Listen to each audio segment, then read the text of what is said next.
பாஜகவில் மரியாதையே இல்லை. திமுகவில் இணைந்த ராதிகா சரத்குமார். அதாவது பாஜகவின் மாநில தலைவராக இருந்த அண்ணாமலையின் பதவிக்காலம் ஏற்கனவே முடிந்துவிட்ட நிலையிலும் தொடர்ந்து நீடித்து வந்தார். அதிமுக பாஜக கூட்டணிக்கு எடப்பாடி பழனிசாமி வைத்த முக்கிய நிபந்தனை அண்ணாமலையை மாற்ற வேண்டும் என்பதுதான். அதனால் அப்போது அடுத்த தலைவரை தேர்வு செய்வதற்கான பணிகள் நடைபெற்று வந்தன. அப்போது சரத்குமார் கட்சியை பாஜகவுடன் இணைத்து 1 வருடம் ஆகிவிட்ட நிலையிலும் இதுவரை அவருக்கு கட்சியில் எந்த பதவியும் வழங்கப்படவில்லை. இதனால் அவருடைய ஆதரவாளர்கள் கடும் அதிருப்தியில் இருந்தார்கள். அவருமே விரக்தி மனநிலையில் இருந்ததாக கூறப்பட்டது.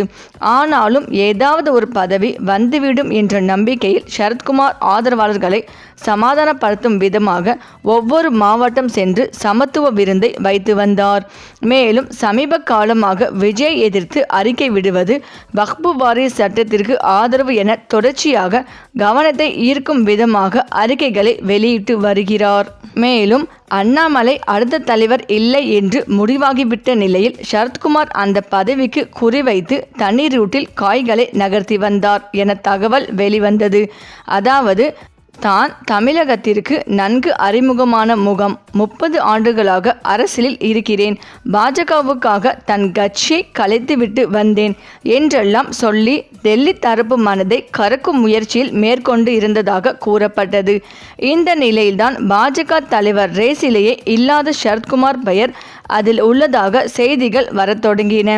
இது ஒரு பக்கம் இருக்க, தனக்கு உள்ள இன்ஃப்ளூயன்ஸை பயன்படுத்தி சரத்குமார் இவ்வாறு செய்திகளை வர வைத்திருக்கலாம் என்றனர்.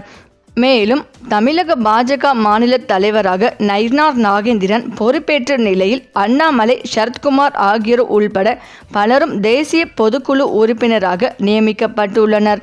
தமிழக அரசியலில் சூடு பிடிக்க தொடங்கிய நேரத்தில் 2026ஆம் ஆண்டு தமிழகத்தில் சட்டமன்ற தேர்தல் நடைபெறும் நிலையில் அதிமுக மற்றும் பாஜக கட்சி இணைந்து தேர்தலை சந்திக்க இருக்கிறது.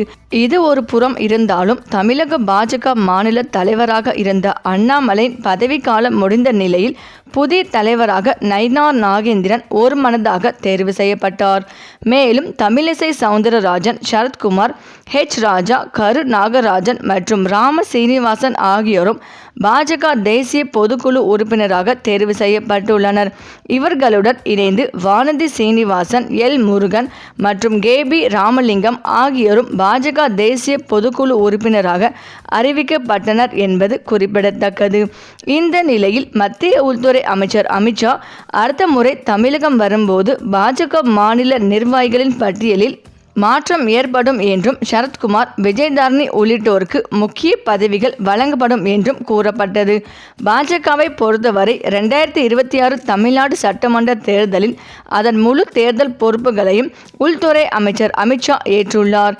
இந்த நிலையில் அமித்ஷா அடுத்தடுத்து 2 முறை தமிழ்நாடு வந்து சென்றிருக்கிறார். முதல் முறை சென்னை வந்திருந்த போது அதிமுகவை மீண்டும் கூட்டணிக்குள் கொண்டு வந்து தேசிய ஜனநாயக கூட்டணி ஆட்சி அமைப்போம் என்று கூறிவிட்டு சென்றார். சமீபத்தில் மதுரை வந்த அமித்ஷா மதுரையில் கட்சி நிர்வாகிகளை அழைத்து ஆலோசனை நடத்தினார். மேலும் திமுகவை எதிர்ப்பதை தனது கொள்கை என விஜய் சொல்வதை ஏற்றுக்கொள்ள முடியாது என பாஜகவை சேர்ந்தவரும் நடிகருமான சரத்குமார் தெரிவித்துள்ளார். இந்த பட்ஜெட் குறித்து சரத்குமார் கூறியிருப்பதாவது, மத்திய பட்ஜெட் தமிழகம், ஆந்திரா என தனித்தனியாக சொல்லவில்லை. ஆனால் ஒட்டுமொத்த நாட்டுக்காக தான் செலவு செய்யப்பட்டுள்ளது. இந்தியாவின் பெருமைக்காகவும் வளர்ச்சிக்காகவும் பொருளாதார முன்னேற்றத்திற்காகவும் மத்திய பட்ஜெட் உருவாக்கப்பட்டுள்ளது. தாவேகா தலைவர் விஜய் திமுக எதிர்ப்பை தனது கொள்கை என கூறியுள்ளார். அதை ஏற்க முடியாது. இதற்கு முன் இருந்த ஆட்சியாளர்கள் மக்களுக்கு இதை செய்யவில்லை, அதை செய்யவில்லை, ஆனால் நான் ஆட்சிக்கு வந்தால் இதையெல்லாம் செய்வேன் என கூறுவதுதான் ஒரு கட்சியின் கொள்கையாக இருக்க முடியும். அந்த வகையில் மக்களுக்கு விஜய் என்ன செய்ய போகிறார் என்பதை அவர் சொல்ல வேண்டும். இவ்வாறு சரத்குமார் விஜயை விமர்சித்தார். 2025-26ஆம் நிதியாண்டிற்கான மத்திய பட்ஜெட் நேற்றைய தினம் மத்திய அமைச்சர் நிர்மலா சீதாராமன் தாக்கல் செய்தார். அந்த பட்ஜெட்டில் தேசிய ஜனநாயக கூட்டணி கட்சியினர் பாராட்டி வருகிறார்கள். இந்தியா கூட்டணி கட்சியினர் எதிர்த்து வருகிறார்கள். அந்த வகையில் எந்த கூட்டணியிலும் இல்லாத தாவேகா தலைவர் விஜய் பட்ஜெட் குறித்து அறிக்கை வெளியிட்டுள்ளார். அதில் அவர் கூறியிருப்பதாவது: 2025-26 ஆண்டிற்கான நிதிநிலை அறிக்கையை ஒன்றிய நிதி அமைச்சர் நிர்மலா சீதாராமன் பாராளுமன்றத்தில் தாக்கல் செய்துள்ளார். இந்த நிதிநிலை அறிக்கையில் அவர் வரவேற்கத்தக்க அம்சங்கள் ஒரு சில மட்டுமே இடம்பெற்றுள்ளன. தமிழகத்திற்கு புதிய திட்டங்களை அறிவிக்காமலும் போதிய அளவிற்கு நிதி ஒதுக்கீடு செய்யாமலும் புறக்கணித்துள்ளது. அனைத்து மாநிலங்களின் ஒட்டுமொத்த வளர்ச்சியை கருத்தில் கொண்டே ஒன்றிய நிதிநிலை அறிக்கையை தாக்கல் செய்ய வேண்டும். மாறாக பாரபட்சத்தோடு நடந்து கொள்வது சரியான அணுகுமுறை இல்லை என்று விஜய் கூறியுள்ளார். இந்த நிலையில் தன் அகில இந்திய சமத்துவ மக்கள் கட்சியை பாரதிய ஜனதா கட்சியுடன் இணைத்த நடிகர் சரத்குமார் வரும் 2026 தமிழக சட்டமன்ற தேர்தலில் தாம் போட்டியிடப் போவதில்லை என்று அதிரடியாக அறிவித்துள்ளார். கடந்த காலங்களில் 2 முறை சட்டமன்ற உறுப்பினராக மக்களால் தேர்ந்தெடுக்கப்பட்ட அவர் இந்த முறை தேர்தல் களத்தில் நேரடியாக போட்டியிடப் போவதில்லை என்ற முடிவை எடுத்துள்ளார். கடந்த 2021 ஆண்டு சட்டமன்ற தேர்தலின் போது கமல்ஹாசனின் மக்கள் நீதி மையத்துடன் கூட்டணி அமைத்த சரத்குமாரின் கட்சி 33 தொகுதிகளில் போட்டியிட்டது. இருப்பினும் அந்த தேர்தலில் ஒரு தொகுதியில் கூட அக்கட்சியால் வெற்றி பெற முடியவில்லை என்பது குறிப்பிடத்தக்கது. தற்போது பாஜகவின் தேசிய செயற்குழு உறுப்பினராக இருக்கும் அவர் கட்சி பணிகளில் மட்டும் கவனம் செலுத்த திட்டமிட்டுள்ளதாக தெரிகிறது.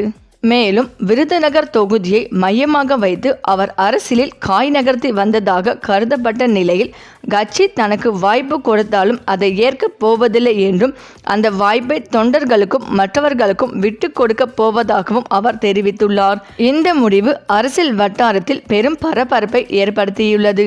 அதே சமயம் தேர்தலிலும் அரசியலிலும் இருந்து சரத்குமார் ஒதுங்கினாலும் அவரது மனைவி ராதிகா சரத்குமார் 2026 தேர்தலில் போட்டியிட அதிக வாய்ப்புகள் இருப்பதாக கூறப்படுகிறது. தன்னை முழுமையாக கட்சி பணிகளிலும் பாஜகவின் வெற்றிக்காகவும் அர்ப்பணிக்கப் போவதாக கூறும் சரத்குமார் தனது மனைவி போட்டியிடுவதன் மூலம் குடும்பத்தின் அரசியல் பிரதிநிதித்துவத்தை தக்கவைக்க திட்டமிட்டுள்ளதாக தெரிகிறது. மேலும் இதன் பின்னணியில் அவர் மீண்டும் தனது அரசியல் பயணத்தை தொடங்கிய திமுகவில் இணைய முயற்சி மேற்கொண்டதாகவும், ஆனால் திமுக தலைமை அதற்கு உடன்படவில்லை என்றும் கூறப்படுகிறது. ஏற்கனவே 2001 திமுக சார்பில் ராஜ்யசபா எம்பியாக இருந்த சரத்குமார் பின்னர் கருத்து வேறுபாடுகள் காரணமாக வெளியேறியது குறிப்பிடத்தக்கது. தற்போது 2026 சட்டமன்ற தேர்தலை முன்னிட்டு கூட்டணி கணக்குகள் மாறி வரும் நிலையில் அவரது அடுத்த கட்ட நகர்வு என்னவாக இருக்கும் என்று எதிர்பார்ப்பு அதிகரித்துள்ளது. இந்த நிலையில்தான் பாஜகவில் தனக்கு எந்த ஒரு பதவியும் பொறுப்பும் இதுவரை வழங்கப்படாததால் மன வருத்தத்தில் இருந்த சரத்குமார் திடீரென திமுகவில் இணைய உள்ளதாகவும் அதற்கான அறிவிப்பு விரைவில் வெளியாகும் என எதிர்பார்க்கப்படுகிறது. இது அரசியல் வட்டாரத்தில் பரபரப்பாக பேசி வருகின்றது. சரி, இந்த வீடியோ பற்றிய உங்கள் கருத்துக்களை கமெண்ட்ல சொல்லுங்க. மேலும் இந்த வீடியோ உங்களுக்கு பிடித்திருந்தால் லைக் பண்ணுங்கள், ஷேர் பண்ணுங்கள், மறக்காமல் நம்ம சேனலை சப்ஸ்கிரைப் பண்ணிக்கோங்க. தேங்க்ஸ் ஃபார் வாட்சிங்.